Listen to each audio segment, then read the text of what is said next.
Y durante todos estos días, hace ya 2 domingos atrás, hemos comenzado a hablar acerca de la unción. Y hemos estado explicando qué es la unción. Algunos piensan que la unción es una electricidad que uno siente en un momento determinado. Y hemos explicado que la unción no es eso. La unción no es electricidad. Aunque muchas veces cuando la unción de Dios se derrama en un lugar, uno siente como electricidad literalmente que corre por todo el cuerpo. La unción tampoco es un fuego. Hay gente que siente en el fuego de Dios. Por ejemplo, cuando Dios me va a usar en sanidad, cuando está activo el don de sanidad, yo siento que este brazo derecho se me enciende literalmente. Y es una señal muy particular que el Espíritu Santo me está dando y me está diciendo: yo voy a sanar a alguien. Amén. No me pasa con mucha frecuencia. Me pasó el domingo anterior. Sentía electricidad y fuego en este brazo derecho. Pero el Espíritu Santo de Dios es multiforme y Él se manifiesta como quiera. Pero la unción, diga conmigo, la unción no es un fuego. La unción tampoco es una cosa, porque hay personas que dicen: yo sentí una cosa, porque no saben cómo describir la presencia de Dios. Y entonces dicen: wow, yo sentí una cosa que corrió por todo mi cuerpo, no puedo explicar, es inexplicable. En una ocasión mi apóstol, que en paz descanse, el doctor Lucas Rojas, estaba ministrando bajo una atmósfera de milagro, una unción poderosa. Se derramó ese día en Santiago, la ciudad corazón. Y yo recuerdo que pasaron muchas personas a testificar. Muchísimas personas pasaron a testificar. Y pasó un moreno, de aquellos que nacieron en el vecino país, pero que ahora mismo están viviendo acá en la República Dominicana. Pasó uno de esos morenos haitianos que apenas está aprendiendo a hablar el español. Y cuando le preguntaron: ¿qué tú sentiste? Y él dijo: yo sentí una maldita vaina. Todo el mundo comenzó a reírse, porque él dijo: yo sentí una maldita vaina. Porque hay personas que no saben describir la presencia de Dios. Porque eso es lo que es la unción. La unción es el Espíritu Santo tomando dominio, tomando control de todo. El Espíritu Santo se puede derramar en tu vida, pero también el Espíritu Santo puede fluir desde adentro hacia afuera. Pero también el Espíritu Santo puede cambiar la atmósfera de manera literal. El Espíritu Santo es capaz de cambiar la atmósfera. Yo recuerdo que yo salí en una ocasión de 7 días de ayuno y oración. Y le pido a los niños, por favor, salir a su clase bíblica. Perdón que no lo anunció al principio. Los niños salir a su clase bíblica. Y yo recuerdo que yo salí de 7 días de ayuno y oración. Esos 7 días de ayuno y oración fueron 7 días que marcaron mi vida, porque ese fue el primer ayuno que yo hice de forma continua y prolongada. Hasta ese momento solo yo ayunaba 2 días, 3 días, 4 días de ayuno y oración. Pero ese día Dios me permitió durar 7 días en su presencia. Y yo recuerdo que cuando yo salí de allí, salí diferente. Salí mudado en otro hombre, porque en ese ayuno de 7 días fue que el Señor me dio el don de palabra de ciencia, recuerdo yo como ahora, y me dio el don de liberación. Y yo recuerdo que al otro día, allá en Pueblo Nuevo, donde nosotros vivíamos, yo llegué a un colmadito que había en la esquina de la calle B, esquina Avenida Luperón, allá en Pueblo Nuevo. Y yo llegué a ese colmadito y fui a comprar una malta morena que en ese tiempo me gustaba mucho, con galletica salada. Cuando yo digo dame una malta morena, los que estaban en el colmado, las 3 personas que estaban allí, cayeron al piso. ¿Usted me está entendiendo lo que le estoy explicando? No había en el colmado un ambiente de adoración. Los 3 que estaban en el colmado, ninguno era cristiano. Pero cuando yo abrí mi boca, que tampoco fue Dios le bendiga, tampoco fue desato la unción, tampoco fue reciban el Espíritu Santo, tampoco fue reciban liberación, simplemente abrí la boca como cualquier mortal y le dije dame una malta morena, y los 3 cayeron al piso bajo el poder de Dios, botando espuma por la boca. Estaban endemoniados. Y yo no encontraba qué hacer. Era mi primera experiencia con ese don de liberación, pero era Dios mostrándome que ya me lo entregó, el don de liberación. Y yo recuerdo que las 3 personas fueron liberadas, y hoy en día de esas 3 hay 2 que le sirven al Señor Jesucristo todavía. Y yo recuerdo que me comenzaron a invitar para liberar personas endemoniadas. Y me llamaban a mi teléfono constantemente. Y me llamaban y me decían: hay una persona que está poseída en tal iglesia. Y yo iba y la liberaba. De casi todas las iglesias se manifestaban demonios en ese tiempo, y no todo el mundo tenía ese don de liberación.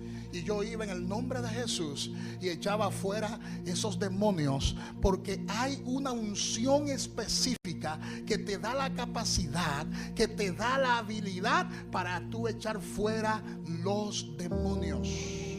Y el Señor comenzó a amplificarme ese don de revelación, y yo veía en las personas que estaban poseídas, yo veía serpientes, los demonios en forma de serpiente, yo veía los demonios en forma de alacranes, yo veía los demonios en forma de araña. O sea, porque el Señor usa forma metafórica para mostrarte el tipo de atadura que la persona tiene. Amén, hermanos. Porque la unción tiene esa capacidad, diga conmigo, la unción tiene la capacidad para liberar a la gente. Por eso la misma palabra afirma que el yugo se pudrirá a causa de la unción.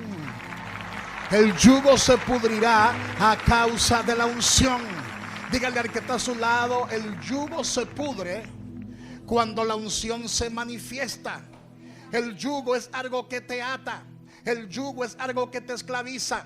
El yugo es algo que te oprime. Y cuando la unción de Dios se manifiesta en un lugar, ese yugo comienza a desquebrajarse. No importa que sea el yugo de la enfermedad, no importa que sea el yugo de la ansiedad, no importa que sea el yugo de ataduras. El yugo se pudre cuando la unción desciende. El yugo se pudre cuando la unción se manifiesta. El yugo se pudre a causa de la unción. Gloria a Dios.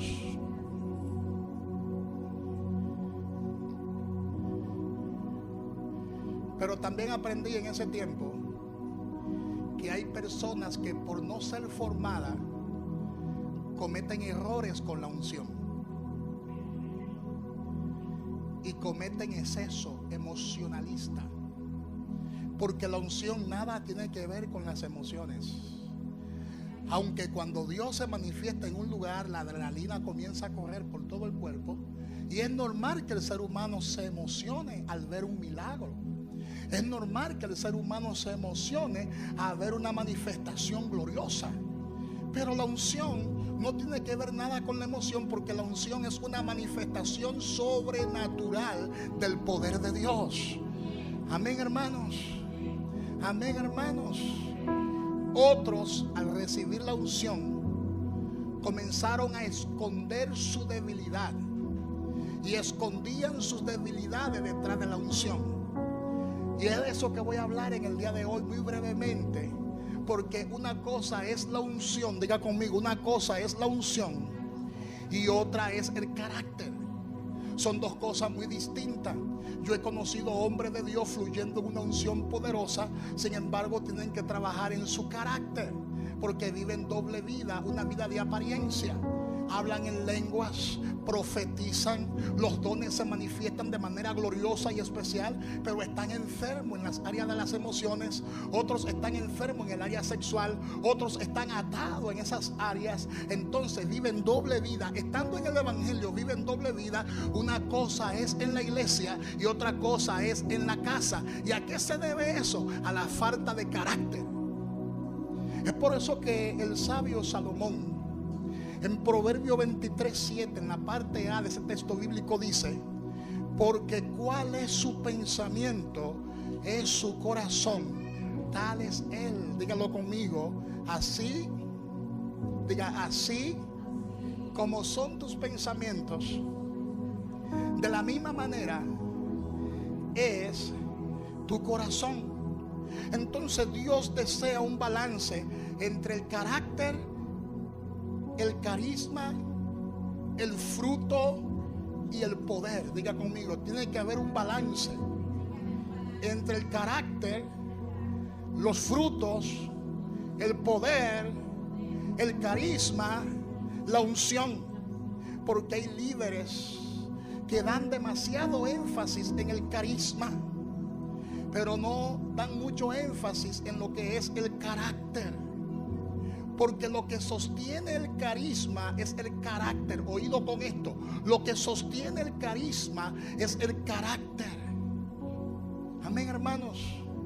Entonces, por el momento vamos a definir qué es el carisma.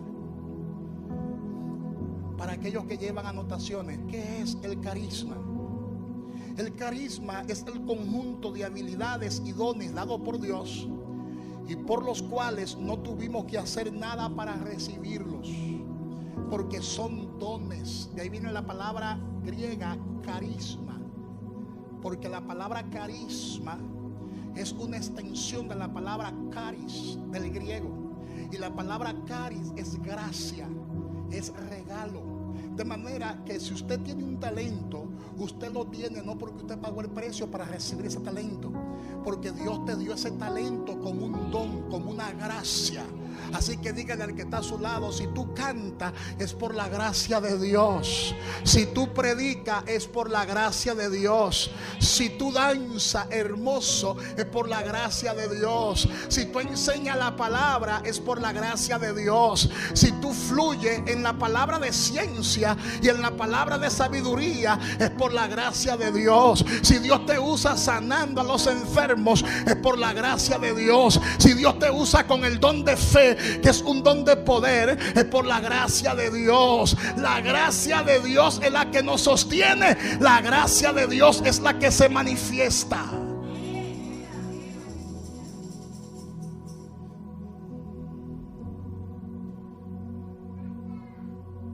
Sin lugar a duda, el fundamento de un líder es su carácter.